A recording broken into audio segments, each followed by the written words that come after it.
Olha, eu sou a professora Alda, vivo aqui no Amapá desde 1989, né?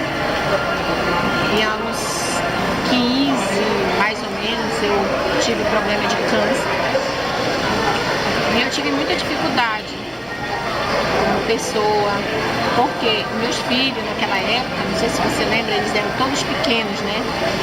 E eu aqui no Amapá, eu sou sozinha, sempre estive só. E naquela época, para mim, o Hospital São Camilo, ele não era como ele é hoje. Hoje, aparentemente, ele parece melhor, mas ele ainda era pior ainda do que é hoje, que ainda é o melhor, né? Então, quando eu cheguei lá no hospital, que eu fui para fazer minha cirurgia do útero, porque o meu câncer foi no útero, eu simplesmente me colocaram junto com uma outra pessoa que eu peguei uma grande... E além do câncer, eu peguei uma infecção. Então eu me lembro que na época eu não tinha ninguém, somente as minhas filhas, que pulavam o muro do Hospital São Camilo para ir me visitar. E eu lá jogada.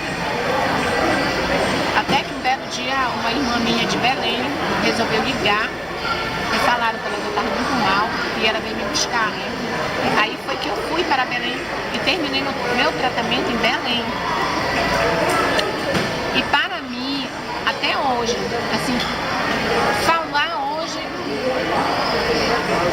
é até complicado. Até hoje eu, particularmente, eu não gosto muito de estar falando, sabe, sobre câncer, sobre pessoas que estão passando pelo que eu passei, né?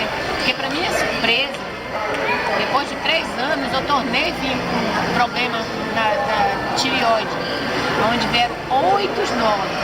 Mas graças a Deus, nessa época, eu já estava pagando um plano de saúde e eu fui tratada no hospital de Salvador. E lá, graças a Deus, eu fui muito bem tratada. Não foi que nem aqui, que eu tive que sair daqui às pressas, quase morta.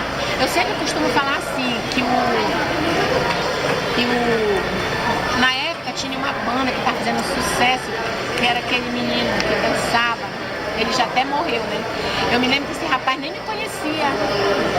E eu estava lá jogada, quando ele deixou a vaga dele e me colocou no avião. E eu cheguei entre a morte e a vida lá em Belém, por falta de competência médica dentro do Amapá. Naquela época, minha Nossa Senhora, as enfermeiras não comunicavam para o doutor o que estava acontecendo comigo, entendeu? Então cada dia eu piorava.